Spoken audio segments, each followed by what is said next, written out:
the American private sector doesn't seem to understand the implications in many cases of the deals that it does, whether it be in Latin America, in East Asia, elsewhere, that it doesn't have to be a state-backed enterprise, that there are implications for not only economic performance and profitability, but also for now legal risk and criminal risk from their actions. And I think that sort of just juxtaposes the American business environment with business culture overseas, where businesses seem to have a better grasp of this kind of risk. It kind of seems like a no-brainer in many cases, but Americans seem to be learning this hard and fast now with these changes.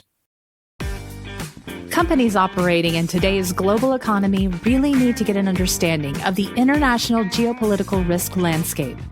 At Infortal Worldwide, we work with our clients on solving risk before it starts. Welcome to the Riskology podcast, where we're looking at managing business risk globally and really understanding the geopolitical risk landscape. Welcome to a new episode of Riskology by Infortal. A huge moment in the history of the podcast because we are welcoming our first guest. And as Ian and I were thinking about it, we couldn't think of a better guest than Tom Fox, who actually really gave us our start in the podcast genre of work. And so thrilled to have you here, Tom. Before we jump into the subject matter for today, figured we'd check in and see how you're doing, how things are going with the podcast network. We're still rocking and rolling. Glad you guys are part of it. Had a ton of fun working with you and looking forward to great things out of Riskology by Infortal. Good stuff. Yeah, we're feeling the same way. Great to be part of it. It's never ending in terms of content on the podcast network. So happy to be part of it. So for today, we thought we would jump into the world of geopolitics. As you know, we cover pretty extensively, Tom.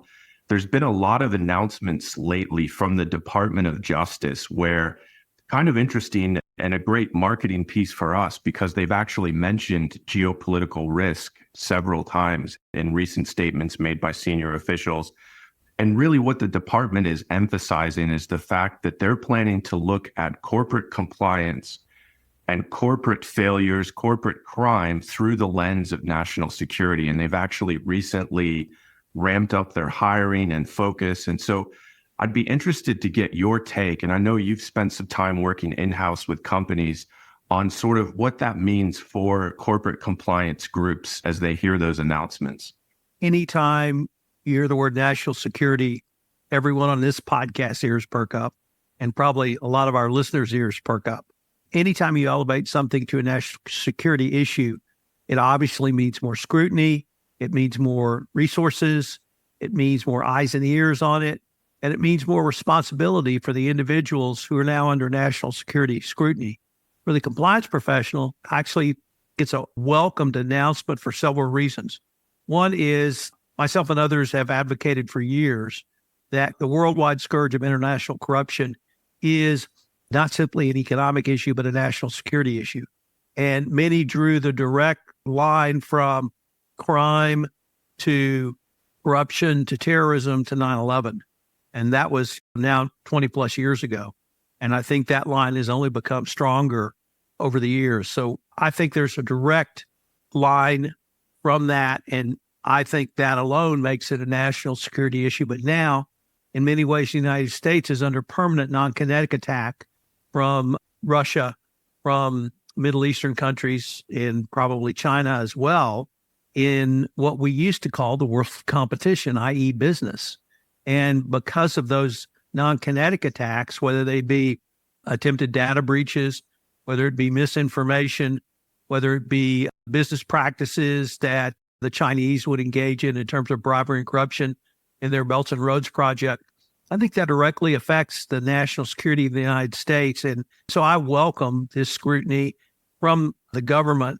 As for compliance professionals, since I think we have been dealing with this, or at least we should have been dealing with this, at least since 2010, that it's going to provide additional arguments for a CCO or compliance professional to make to their business for additional resources, whether that resource be headcount, whether that resource be services, or whether that resource be a technological solution in terms of data-driven analytics. So I welcome this elevation of certainly anti-bribery, anti-corruption to national security issue, but also anti-money laundering, the Russian invasion of Ukraine. I've often said the most ubiquitous picture, at least early on, was yachts steaming away and the attempted seizure of yachts for money laundering violations. And of course, I think we're on our 15th round of export control sanctions from the Russian invasion and now China. And I didn't even touch upon the war in the Middle East, but I think that has as big implications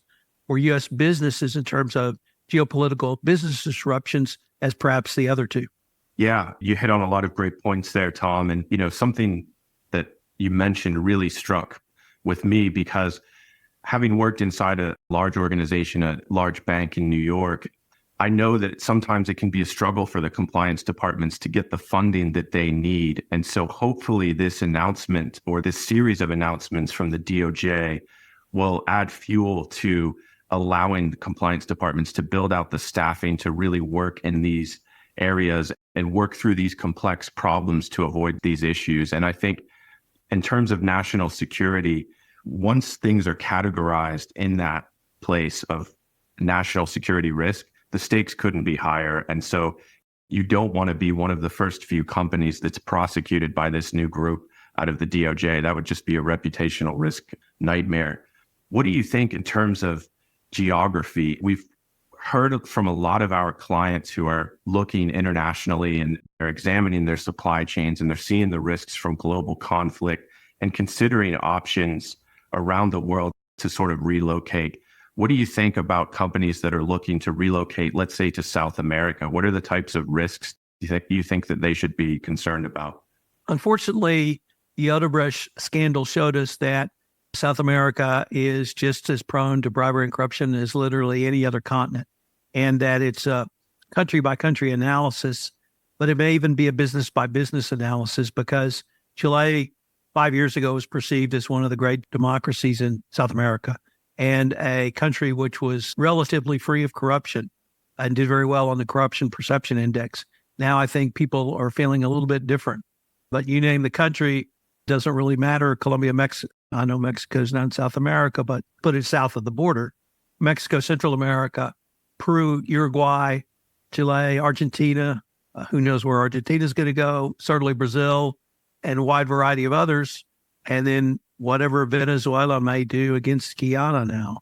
What does that tell us? What does it portend for the energy industry, for both of those countries, for alleged relaxed sanctions on Venezuela and try to bring Venezuela back into the group of nations, or at least non-corrupt nations? Yeah, and Ian, I'd love to bring you into the conversation because I know we've been talking pretty frequently lately about South America. It's sort of a hot spot for a number of reasons. What do you think about the situation with the recent election in Argentina there, Ian? Argentina is kind of embarking on a whole new experiment. There's been a lot of guesstimating about what's going to happen since Milei got elected. And I don't think anybody really knows, other than the status quo of what's happened economically in Argentina is certainly not sustainable. And for people to immediately criticize some of his proposals, I think is a bit premature, just simply because Argentina should have been the country that performed very well over the past 150 years, but hasn't quite made it. If you look at their currency crises and some of their instability. So ideas about dollarization and privatization, we'll see how radical he goes. But some of those could actually be good reforms from a standpoint of monetary stability. If they do decide to privatize certain industries, there's going to be a corruption risk for sure, but there's also going to be opportunity for businesses looking to reshore potentially if corruption is in fact rooted out. And just to kind of revisit the DOJ's announcement, Assistant Attorney General Matthew G. Olson, in one of these announcements from the DOJ National Security Division, he quoted, "In an era of renewed nation-state competition, corporations are at the forefront of defending our national security." And I think that's kind of a shot across the bow for business culture in the U.S. During COVID, I read a book by a scholar named Ioana Iordanu. It was called Venice's Secret Service. It was about how the Republic of Venice in the Renaissance actually had a very robust and very modern-looking intelligence service. But what was unique about that compared to now is that in Venice's case, the private sector was in lockstep with the state, even though it was private and there was relative economic freedom in Venice from that standpoint. And here we have a modern republic in the American sense. We're very commercially open, but the American private sector doesn't seem to understand the implications in many cases of the deals that it does, whether it be in Latin America, in East Asia, elsewhere, that it doesn't have to be a state-backed enterprise, that there are implications for not only economic performance and profitability, but also for now legal risk and criminal risk from their actions. And I think that sort of just juxtaposes the American business environment with business culture overseas, where businesses seem to have a better grasp of this kind of risk. It kind of seems like a no-brainer in many cases, but Americans seem to be learning this hard and fast now with these changes.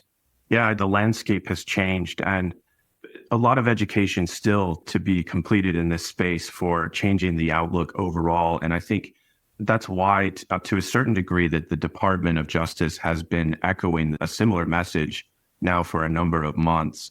Interested, Tom, to sort of get your perspective on where you think this will go next in terms of enforcement. We've had some major FCPA enforcement, but it's been relatively quiet recently. What do you think it's going to look like in 2024? I guess if there's one thing I've learned in this space since I came in 2007 is if the government dedicates resources to an area, enforcement increases. And that whether those resources are additional lawyers, whether it's additional prosecutors, whether it's additional money, whatever it may be. And I think when you put 25 lawyers in a new section, they are going to get to work to their worth and to prove why they should be there. And that will be in the form of enforcement action. So I can only say, and I fully expect there to be much more robust enforcement in this arena because the government's dedicating resources to it. At least this administration is. The other observation is the DOJ always telegraphs what's important to them. And they have been very clear in 2023 in saying sanctions are the new FCPA. And that means that what used to be something that could be resolved perhaps either administratively with little or no penalty, not a lot of publicity, not a lot of oversight going forward in terms of a monitorship, those days may be over. And that you darn better well make sure you know who you're doing business with, who your customers are. And equally importantly, if you're selling overseas, where are your products ending? Are you selling to Dubai and it's magically making its way somewhere else? Do you have distributors who you don't know the end users? Are you bringing products from foreign shores that it turns out were either caught, made, developed, or manufactured with forced labor? And you claim, well, they were my fifth level of my supply chain. How was I supposed to know? The government doesn't care. Your stakeholders don't care. Your customers, your shareholders, the people you do business with, they don't care. If that is in your supply chain and forced labor is a part of your supply chain as an input to the United States for overall manufacturing process, you're going to be sanctioned by one or more of those groups. You're speaking our language now, Tom. It's really at the end of the day, when you think about these situations, it's really about knowing who you're doing business with, the individuals that you're bringing into the fold, and, looking a few layers deep. A few years back, even 5-10 years ago, it was much easier for companies to look the other way and not really dive deep into the supply chain to know who they were dealing with. The information's out there now, the data, even the geospatial intelligence in terms of photographs to manage the shipping routes is incredible. So you can't really look the other way anymore. If you're not looking after it, someone else will find it. Ian, interested to get your perspective on how that's going to look in 2024 in terms of the due diligence. 2024 is going to be a bonanza for due diligence as borders are erased de facto, but not on maps of other countries. Hopefully Guyana still exists a year from now. If you look at what's being claimed by Venezuela, it's basically all of Guyana for the most part. What happens in Ukraine obviously is still going to continue. If you look at what happened with Ukraine, bilateral trade percentages and just volume massively increased between Russia and countries that did not sanction Russia. And yet, if you look at those same third-party countries and the bilateral trade volumes with countries like Germany and the US, they also spiked, which means that those are sanctions evasions taking place in these third-party countries. There's no reason for certain Central Asian republics to have 500% increases of trade with Germany, unless there was some trade deal that was brokered or some sort of massive incentive. But that's all explained by the Russian sanctions and Russian efforts to get around those sanctions. So I think what's happening there, and also companies trying to reshore from China or de-risk from China. You have IMEC trying to form as a counterweight to the BRI. If you look at all of these things together, just the map in general, from whatever supply chain you may have, whatever investors you may have, your shareholders, your end users, your end customers, it just does not look the same from pre-2020 or even pre-2021 or even just last year. It's a completely different ballgame now. Safe jurisdictions and quote unquote safe companies, they may not be anymore. The map is different. The geography is different. Business geography is different. And from a due diligence standpoint, it's going to require a new set of skills. Traditional due diligence methods are not going to cut it in this new space. Intelligence can offer that. Certainly boots on the ground information can offer that. It's going to be a premium if you're going to try to survive and profit in 2024. Chris, if I could just pick up on Ian's point, now take that same concept to, all right, we've just lost geo-region, we've just lost suppliers. How are we going to replace those? Are we ready to replace those? So you're going to have to start doing, I want to say, contingent due diligence, but the resiliency you're going to have to show now is going to be greater. It's going to be more pressure. And if you're not ready to literally move, I mean, the pandemic taught us you can lose entire swaths of the world as a supply entity, literally on a few days' notice. And so how are you going to replace those? And the same is now true for geopolitical risks. The planning and incorporating due diligence into your strategic planning going forward is going to take a leap forward that hopefully companies will now start to utilize going forward, because if it's learned one thing in the last 3 years, something's going to change next month. It's a great point. It's amazing how quickly things can change in the current climate, the current market. We've seen a lot of the big players in terms of larger companies definitely express the fact that they're considering geopolitical risk as part of their overall strategies. Ian and I do a lot of education with mid-sized, smaller market companies, and a lot of these issues can seem daunting, but at the end of the day, it can be fairly simple and straightforward in terms of how you approach mapping out your risk profile and coming up with a plan to deal with these types of risks. It's not as complex as people may think. You just have to make an assessment, come up with a game plan, and really set your strategy based upon that plan going forward. Ian, interested to hear what you think about what companies can do to put themselves in a stronger position in 2024. Thanks, Chris.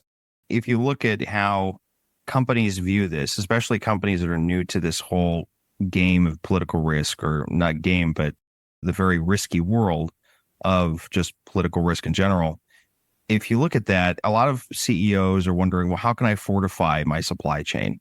How can I fight back against this? Well, hopefully, if you're Exxon, you're not trying to hire a private army to fight off Venezuela, although that could happen. Instead of fortifying a supply chain or fortifying your business, business has an ability that governments don't in its ability to move fast and accurately, but it needs flexibility to do that. It needs accuracy to do that. So where governments can fight each other, businesses have the ability to get out of the way much faster than most kinds of actors. And that's sort of the strength that businesses have to survive this. So if you think about what businesses can do, how companies can mitigate this, it's the ability to move quicker, faster, and more flexibly than competitors in surviving geopolitical risk. How do you reshore a supply chain quickly to Latin America? Well, you need to know who your new partners could be. That requires due diligence. You need to know what locales have the right laws, the right tax incentives, where the right labor force is, where the right regulations exist. Is there actually going to be property rights where you're going, or the laws on paper and your legal counsel says, oh, it's all great, the laws are great, but then you find out that the court system there is driven by who you pay off as opposed to actual judicial procedure. That flexibility and that accuracy is needed, but it's also predicated upon having accurate information. And that's where due diligence intelligence can assist. And that speed, that flexibility is ultimately what determines survivability when it comes to geopolitical risk, not just fortifying yourself the best you can, because businesses don't really have that option, or at least most businesses don't. But they do have the ability to move fast and get out of the way. Great feedback, Ian. And as we hit the home stretch of this podcast episode, Tom, maybe you can close us out by giving us your number one recommendation for chief compliance officers when it comes to geopolitical risk in 2024. My number one recommendation would be, I would say, to use due diligence proactively. Certainly, you need to look into your supply chain, literally all the way down. And that really leads to the next level that we just touched on towards the end. And you really laid out the process, Chris. Just assess the risk, put a strategy in place, implement that strategy. If I could maybe add a couple of other points, train your employees on that strategy, monitor the results of that strategy, and then improve it as appropriately. But the things that you need to do as a compliance officer to prepare your company for resiliency are not new. And I recited what you said because that's exactly right. It's the same process we would use really in any other risk. Identify the risk, assess the risk, put a strategy in place to manage it, train that on that strategy, monitor the results of your strategy, and then improve as appropriate. And if we take that same mindset to really going forward and looking down the road in a strategic planning way, I think businesses will be in much better shape, obviously, to respond, but more importantly, from the business perspective. And at the end of the day, when we can take all of the things we do as legal and compliance response to the DOJ or other regulators and turn it into a business positive, I think that's the biggest thing that we collectively can do in compliance. So I would just ask compliance officers to think about using the strategies we've talked about in this podcast on a proactive basis to prepare. Because if the Gulf of Hormuz gets closed down, going to create some other crisis. And if the war expands, some other crisis. And we don't know what it'll be, but I can just assure you it'll be something. Definitely. Never a dull moment in the world of geopolitics. And I think the way that you described it was perfect in terms of breaking it down into steps, because really at the end of the day, when you hear companies talking about establishing a culture of compliance, that's really what it's all about, is the methodology, the training, the strategy, pulling all of that together and getting everyone on board. That's what creates a strong compliance culture. So again, we really appreciate you joining our podcast, Tom, as our first guest on Riskology, and we look forward to continuing in 2024. Well, and I can't wait to see where you guys take the pod. Well done.